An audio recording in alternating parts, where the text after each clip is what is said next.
This past weekend, Sergei Lavrov was saying that Putin will not sign a peace deal with Zelensky because Russia views him as illegitimate. I'm just wondering if the Russians have been relaying this to your team, if they view Zelensky, as a leader worth signing a peace deal with, if they will. Doesn't matter what they say. Steve can answer, but I can answer too. Doesn't matter what they say. Everybody's posturing. It's all bullshit, okay? Everybody's posturing. Steve, do you have a different answer? I agree with you, sir. And there's only one thing I wish for, that Nobel committee finally gets its act together and realizes that you are the single finest candidate since the this Nobel Award was ever talked about to receive that reward. Beyond your success is game-changing out in the world today. And I hope everybody one day wakes up and realizes that.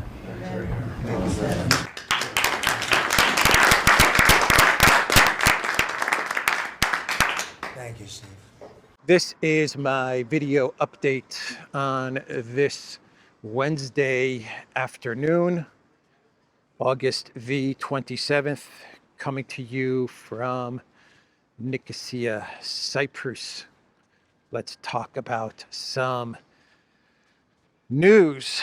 And before we get to Trump's statements at the White House about Russia and Project Ukraine, and Steve Witkoff's statements about Russia, Project Ukraine, and the Nobel Peace Prize, let's talk a little bit about the statements from the mayor of Tbilisi, Georgia, who claims that the West approached Georgia and the Georgia Dream government, and they wanted them to open up a second front against Russia, to provoke Russia into some sort of a conflict, which would then open up a second front in this proxy coalition war. And they promised Georgia all kinds of support, weapons and money. Sounds familiar? They promised Georgia weapons and money if they would open up this second front against Russia. And Georgia, they rejected this request from the West, this demand from the West, saying that they would not sacrifice their country and their people in this coalition proxy war. It's not me. It's not me. Very common name in Cyprus. Anyway, yeah, that's the statements from the mayor of Tbilisi. The government said, no way, we're not going to do this. You guys are out of your freaking minds. But good call by the Georgia Dream government to not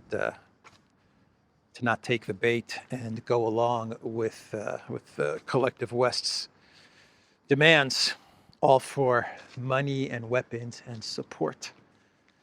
I bet you they promised Georgia, this is just a guess, but I bet you they promised Georgia some sort of fast track into the EU or into NATO or stuff like that as well. Anyway, that's just a guess. But he says that he has the receipts, the evidence that this actually took place, the mayor of Tbilisi. Be interesting to see those receipts, wouldn't it? So anyway, that was the statement from the mayor of Tbilisi. Interesting stuff, huh? We got some news here that the U.S. has hit India with 50% tariffs for buying Russian oil. This is kind of breaking news. So it's gone from 25% to 50% now. What did Jai Shankar say a couple of days ago? If you don't want it, don't buy it, right? If you don't want the Russian oil, then don't buy it. That's simple, man. I'm sure India can find plenty of buyers for their Russian oil. for the Russian oil that they refine. So Trump tried to call Modi 5 times, according to, I believe, according to a Swiss media outlet or a German media outlet. Trump has been trying to call Modi, and Modi's not picking up the phone. Amazing, huh? Modi is not picking up the phone call from the President of the United States. From Frankfurter Allgemeine Zeitung, Indian Prime Minister Modi has declined 4 phone calls from Trump in recent weeks. The Indian Prime Minister is offended after Trump called the country's economy dead and imposed an additional 25% tariff on imports of Indian goods, which will bring the total tariff to 50% starting August 27th. That's today. That's right now. I just reported this news. I just reported this. See, I'm breaking news. I am breaking news. Oh man, 50% tariffs for India. Jeez. All because they purchased Russian oil that Biden told them to purchase and refine, right? Anyway, that's what's going on there. The Trump White House, uniting BRICS. That should be the slogan, huh?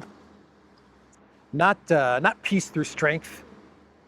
Uniting BRICS. Trump uniting BRICS. I like it. I like it a lot. I like it. I like it a lot. To make a hat, uniting BRICS. Bringing India closer to China, huh? Yeah, that's what Trump is doing. So let's talk about Trump, since we're on the subject. He said some interesting things at the White House. He was having a meeting with everyone in his cabinet. And Trump talked a lot about Project Ukraine and Russia.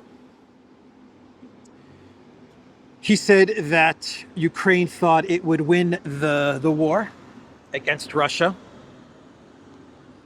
He said that countries go into a war and they think that they can actually win, and they're not going to win. Trump said they think they can win. They're not going to win. Russia's 15 times bigger, he said. But basically, he was implying that Biden strung them along. That's what I got out of his statement, where he said that you don't start a war with a country that's 15 times your size. But basically, what Trump wanted to say is that that this is Biden's war. He's just trying to stop the killing. Okay, what he always says. But don't start a war you can't win. And Biden made you believe that you can actually win this conflict. So that was one statement that Trump made. I think I'll get it done. Why do you Can think you that stop the is family in the backup, Bible? sir? You never know. It's war. Can you stop the family? With war, you never know, right? War's very tricky, very horrible, but with war, you never know. Things change. People go into war, think they're going to win the war, and then they get their asses kicked, and they lose their country, and they lose millions of lives. Nobody goes into a war thinking they're going to lose. They go in. I'm sure that Ukraine thought they were going to win. It's going to be, we're going to win. You're going to beat somebody that's 15 times your size. Biden shouldn't have let that happen.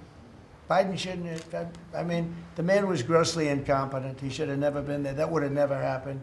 But you don't go into a war that's 15 times your size.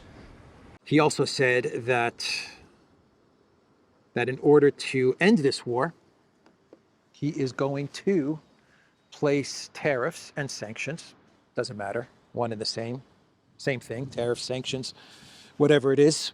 He is going to place them not only on Russia, but he may even place them on Ukraine. That's right.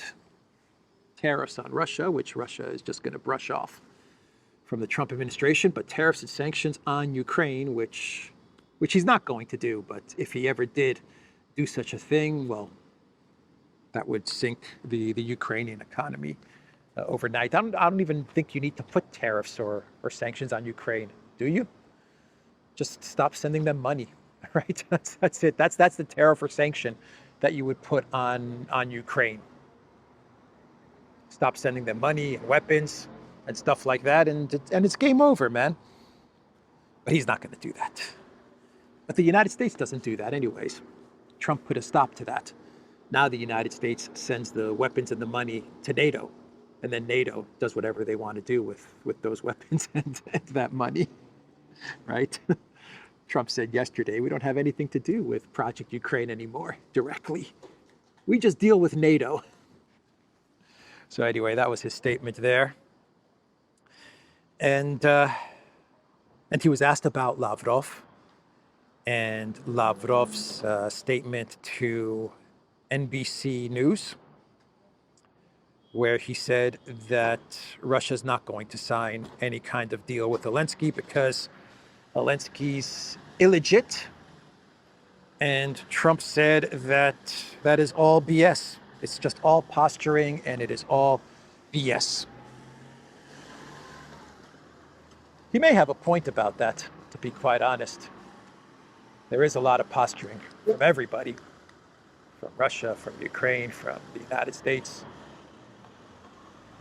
I say a lot of posturing from Russia because Russia plays along with the whole U.S. is the mediating country narrative, right? The U.S. is the neutral mediator. Russia plays right along with that. So there is all kinds of theatrics and BS going on from all sides.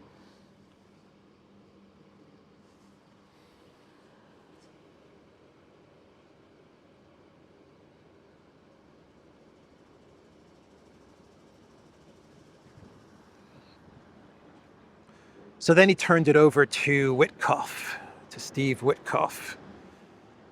And Witkoff gave Trump an update as to what's happening with all of the wars, because Trump's got to get his Nobel Peace Prize. And Witkoff said that all the wars are going to come to an end by the end of the year, that Witkoff is working on all of the deals for all of the wars, and everything's going to be resolved by the year's end, including Project Ukraine.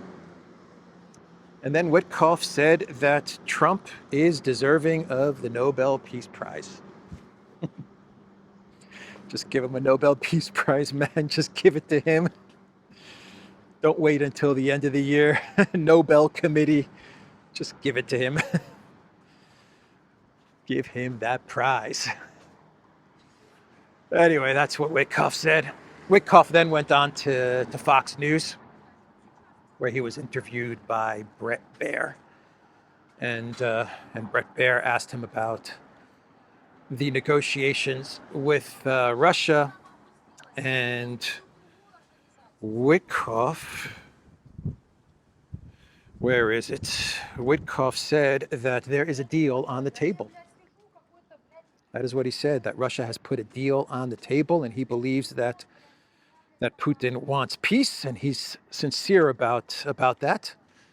And there's an actual deal that is on the table. He said that Ukraine may not like it, but it's a deal, and it's something that the U.S. is working on. He actually said that there are technical teams working with Russia at this very moment on that deal. He's talking about Istanbul Plus, right? That's what he's talking about. That's the deal that Putin put on the table. So that's what Witkoff told Fox News.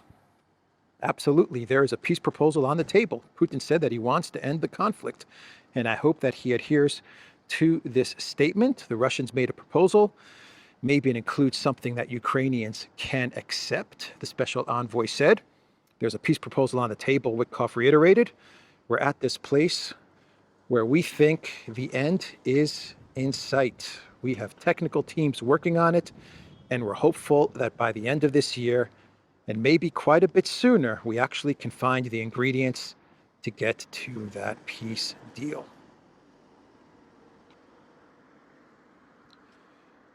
The Financial Times is reporting, according to sources familiar with the matter, the very reliable sources familiar with the matter. The Financial Times is reporting that the Trump administration, they have told the Europeans that they're ready to provide air support and backup for European troops to enter Ukraine, for European boots on the ground, if there is some sort of a deal that comes about from US-Russia negotiations, then the United States is ready to support the Europeans. It'll be the Europeans that will be putting troops in Ukraine, putting boots on the ground, not the United States, but the United States would play a backup role, and they would provide air support and some air defense and satellite and intel and stuff like that. This is according to sources from the Financial Times. U.S. offers air and intelligence support to post-war force in Ukraine. Now, according to these sources familiar with the matter, they are saying that the plan is threefold. It is a three-part plan. There will be a demilitarized zone patrolled by neutral peacekeepers, acceptable to both Kiev and Moscow. A fortified border will be held by Ukrainian troops armed and trained by NATO. And deep inside Ukraine, a European deterrent force will be deployed as the third line of defense, supported by the US. And there's no way that Russia's going to accept this, right? There's no way Russia's going to accept this. The United States must know that Russia's not going to accept this. That's why they make these promises to the Europeans, if you can even call this a promise. The Pentagon is saying that these measures that the Financial Times is talking about are pre-decisional, and the Defense Department will not comment on pre-decisional topics. So they're not promises, they're not pledges, they're not promises, they're not decisions. It's pre-decisional chatter, right? They're just talking about stuff. Let's do this and let's do that, or let's tell the Europeans. This is what's going on at the Pentagon. Let's tell the Europeans, since they're talking about a coalition of the willing reassurance force in Ukraine, let's tell them, sure, we'll provide air support and satellite imagery and stuff like that, but you guys have to put the troops on the ground in Ukraine, of which Europe is not going to do that. Not going to happen. That's my guess. It's not going to happen. Anyway, that is what the Financial Times is reporting. Moscow would never let this happen. So Zelensky is asking for another $1 billion from the collective West per month. That is going to happen. The collective West is going to give Zelensky $1 billion per month. Boots on the ground in Ukraine, U.S. air support and all of that stuff. My guess is that is not going to happen, but $1 billion a month going to the Green Goblin, my guess is that is going to happen. Got to keep that washing machine spinning and spinning and spinning.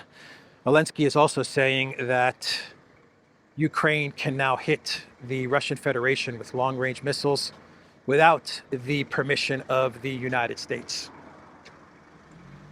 because Ukraine is manufacturing their own long-range missiles, right? The Flamingo. And Zelensky claims that because Ukraine now manufactures the Flamingo, they don't need any U.S. support or any U.S. permission to launch long-range missile strikes into Russia. So if that's the case, then what's the problem, Zelensky, right? Why do you need to continue to request weapons and money from the United States? Why do you need anything from the United States if you guys have your own military industrial complex and are now manufacturing missiles and can do everything on your own? Go ahead and do it on your own. If you don't need U.S. targeting and satellite and intel and permission and anything like that, then you can now just go on and launch Flamingo missiles into the Russian Federation and conduct the conflict without the help and support of the United States, then so be it. Call up President Trump and tell him we don't need you anymore. Thanks for the help. We don't need any more help. See you later, right?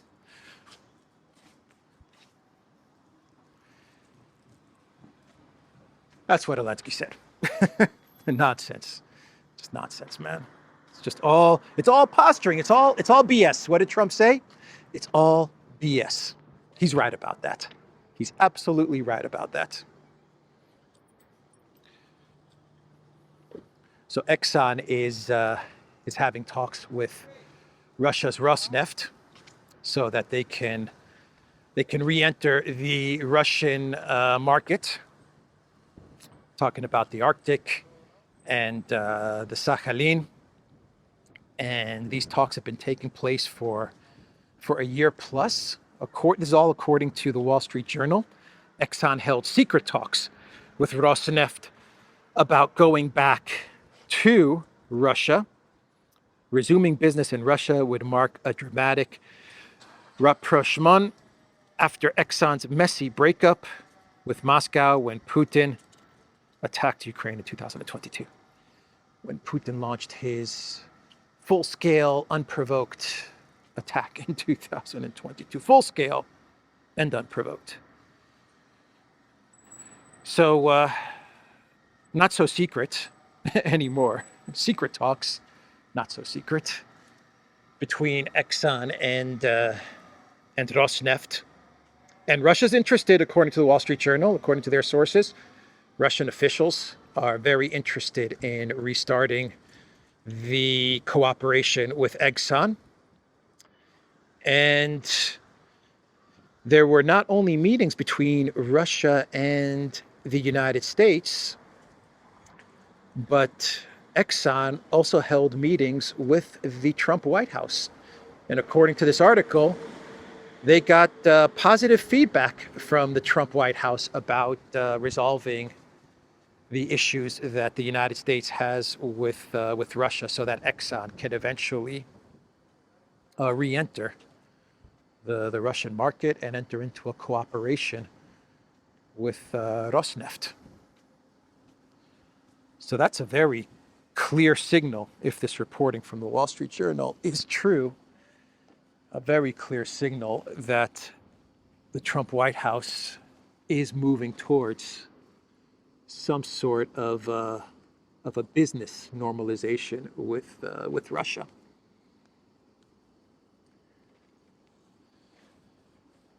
That's what it's all about. It's all about the money, the business, the oil, the energy. You think Exxon's just gonna give that up? They were in Russia, weren't they? They were in Russia, and you think they're just gonna give that up? No way, man. No freaking way. Now that they see that Ukraine has lost the conflict, is losing the conflict, and there's going to be no pillaging and plundering of the Russian Federation, what is Exxon saying? Let's get back into Russia, man. Under the Putin administration, the way things were, there's going to be no pillaging and plundering of Russia. So we might as well get back in the game.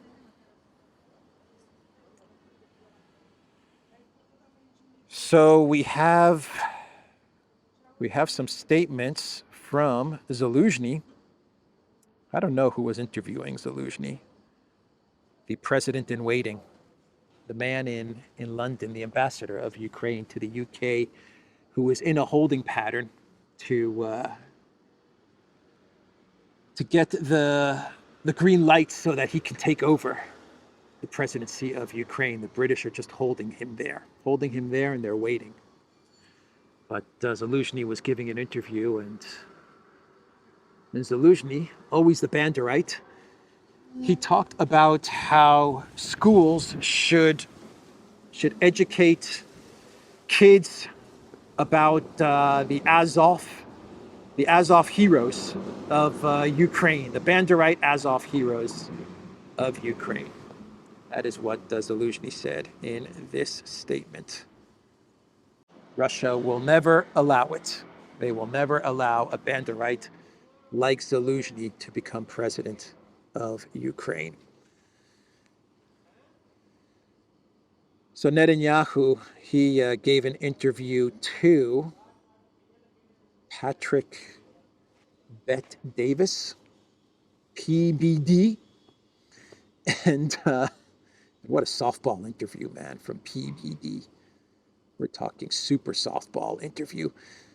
Anyway, Netanyahu, he said that Iran is planning to develop nuclear-capable ICBMs that can reach the United States. That was the big revelation from Netanyahu. A good journalist, a good interviewer would have really pushed back on that claim from Netanyahu. Here we go again. The ramping up of round 2 of the conflict between the United States, Israel, and Iran. That's what's going on here. And Netanyahu, he's appearing on a bunch of podcasts because he needs those podcasters to get the message out that Iran is going to be threatening the United States, right? That is why Netanyahu goes on a podcast like PBD, a very friendly podcast for Netanyahu, because he wants that podcast to get the message out to the American people, his message, to get his message, his propaganda out to the American people that Iran is going to be building, acquiring missiles, nuclear-capable missiles that can reach the United States. And so the United States and Israel must absolutely continue the war against Iran, right? That's the purpose of these podcast interviews, and this specific podcast interview with Patrick Bet David. It's preparation for round 2 of the conflict with Iran, which could be starting up in a couple of months, but now Netanyahu is just building the narrative. The WMD narrative, right? Iran is going to get nukes that can hit the United States, everybody. So that's Netanyahu. Australia, they expelled the Iranian ambassador. Tbilisi expelled the ambassador of Iran, and they designated the Republican Guard as a terrorist group. I think that's another action that the Australian government did yesterday. And the reason that they did this is they claim that Tehran and the Revolutionary Guard was behind arson attacks in Sydney and Melbourne, targeting the Jewish community. And Tbilisi claims that they have very good evidence and intel that proves this was the Republican Guard and Iran behind these attacks. The foreign minister of Iran denies all of this. He denies all of this, and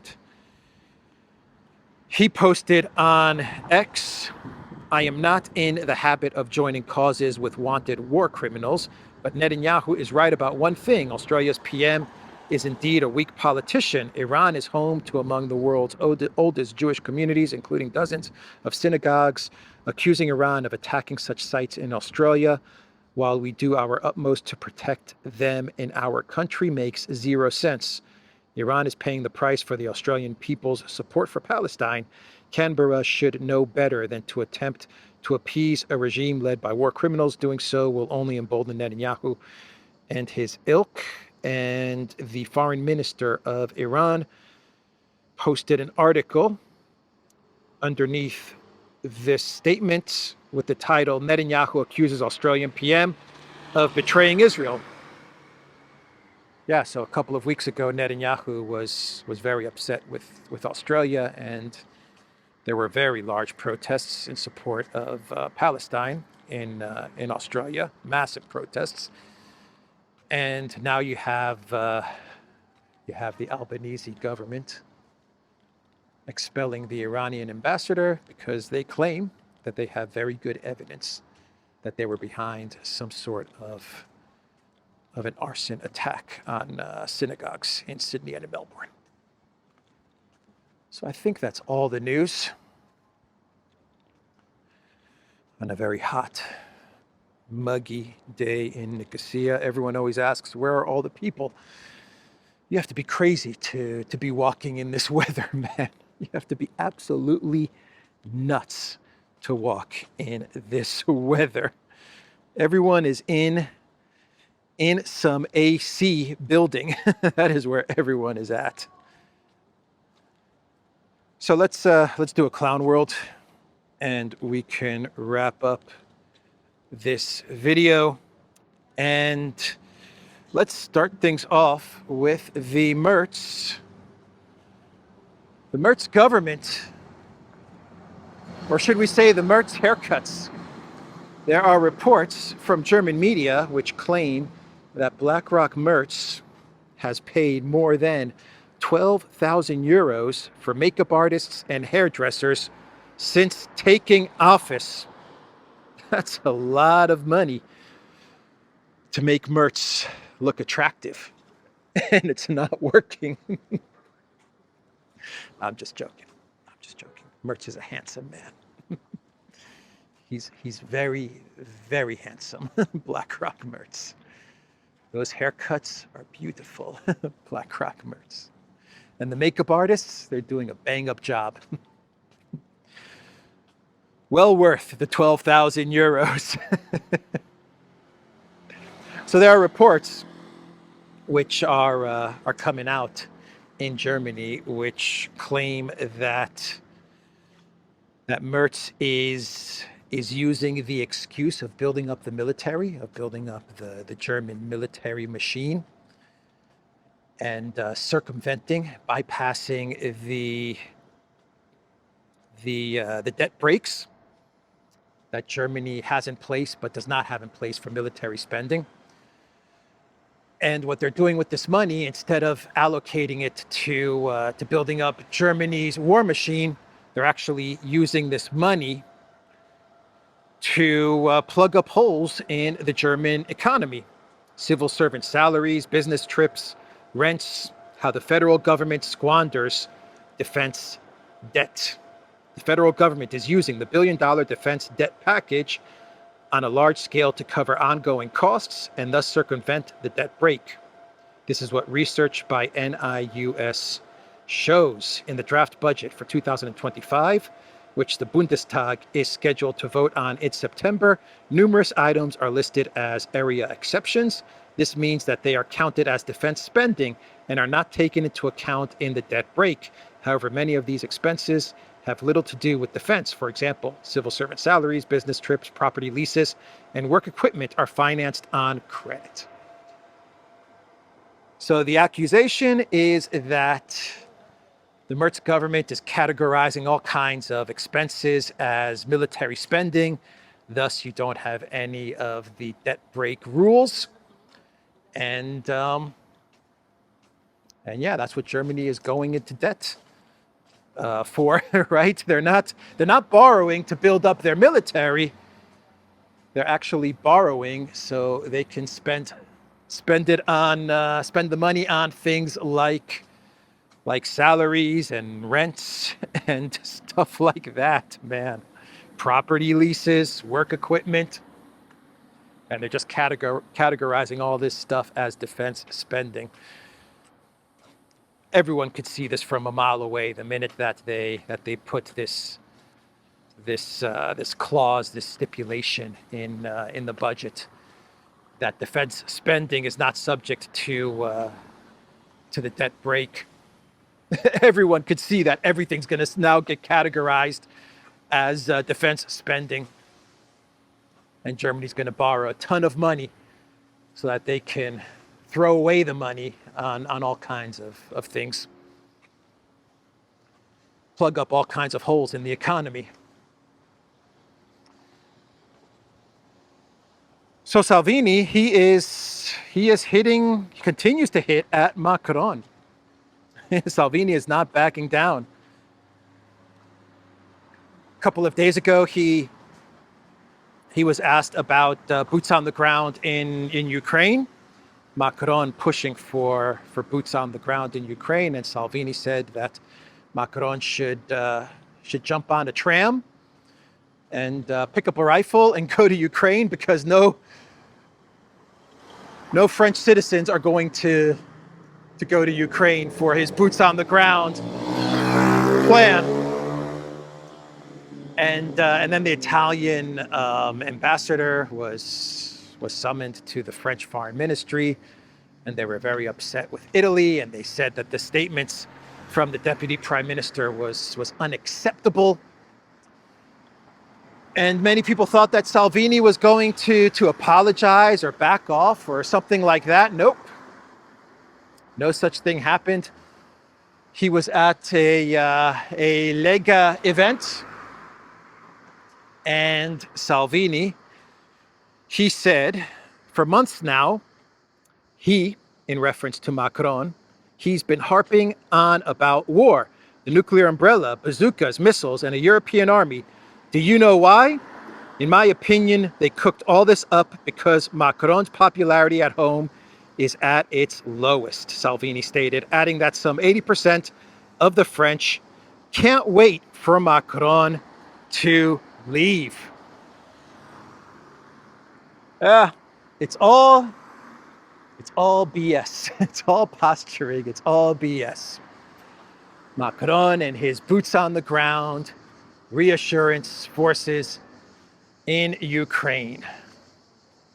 Russia bad, Putin bad. We're going to go to war with Russia. According to Salvini, it's all about Macron's popularity numbers. So that is the video, theduran.locals.com. We're on X. We're on Rumble. We're on Telegram. Like this video, share this video, pick up a shirt. I will see everybody tomorrow. Take care.